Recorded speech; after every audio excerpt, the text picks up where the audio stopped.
Hello everyone, আসসালামু আলাইকুম। আশা করি সবাই ভালো আছেন। পরিবার সহ সকাল সকাল রওনা দিয়েছি এক হাইস নিয়ে, মোট 15 জন। আর আমাদের গন্তব্য স্থান ছিল নাটোর গ্রিন ভ্যালি পার্ক।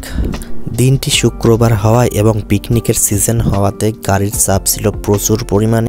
আর এই জন্য পিকনিক স্পট থেকে আরও 2 কিলোমিটার আগে আমাদের গাড়ি থেকে নামিয়ে দেওয়া হয়েছে। আর সবাই হাঁটতে হাঁটতে পিকনিক স্পটের দিকে আগাচ্ছিলাম। আর আমরা সকলে হাঁটা শুরু করেছি। মূল গেটের সামনে যাচ্ছিলাম টিকিট কাটার জন্য। শীতকাল হলেও শীতের সিটে ফোটাও ছিল না, প্রচণ্ড রোদ ছিল। আর এইখানে এত মানুষের চাপ, যদিও এটা আমার সেকেন্ড টাইম যাওয়া। এর আগে যখন গিয়েছিলাম তখন এরকম ভিড় চোখে পড়েছিল, প্রচুর মানুষ। আর এখানে ঢুকতেই টিকিট কাটাটা একটা বড় চ্যালেঞ্জিং বিষয়, কারণ লাইনে দেখতেই পারছেন কতটা ভিড়। আর ইতিমধ্যে আমি টিকিট পেয়ে গিয়েছি। আগে ছিল 50 টাকা, সেই টিকিট এখন 60 টাকা করে নিচ্ছে। যার যার টিকিট তার হাতে দিয়ে দিয়েছি এবং লাইন ধরে ঢুকতেছি। সবাই লাইন ধরে ঢুকে ভিতরে চলে গেলাম।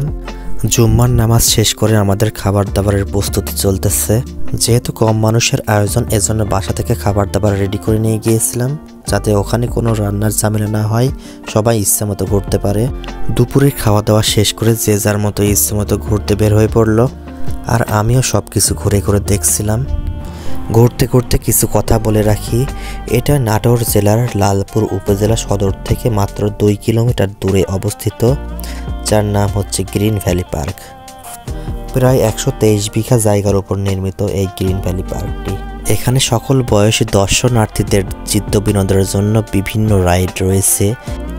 এছাড়াও প্রাকৃতিক সৌন্দর্য মণ্ডিত মনোরম পরিবেশের এই পার্কের প্রায় 30 একর জায়গা জুড়ে একটি নয়নাভিরাম লেক রয়েছে। এছাড়াও রয়েছে নানান জাতের ফুল গাছ দিয়ে সাজানো প্রাকৃতিক পরিবেশ। তো আজকের ভিডিওটা এই পর্যন্তই রাখতেছি, দেখা হবে অন্য কোনো ভিডিওতে। Thanks for watching my video. আল্লাহ হাফেজ।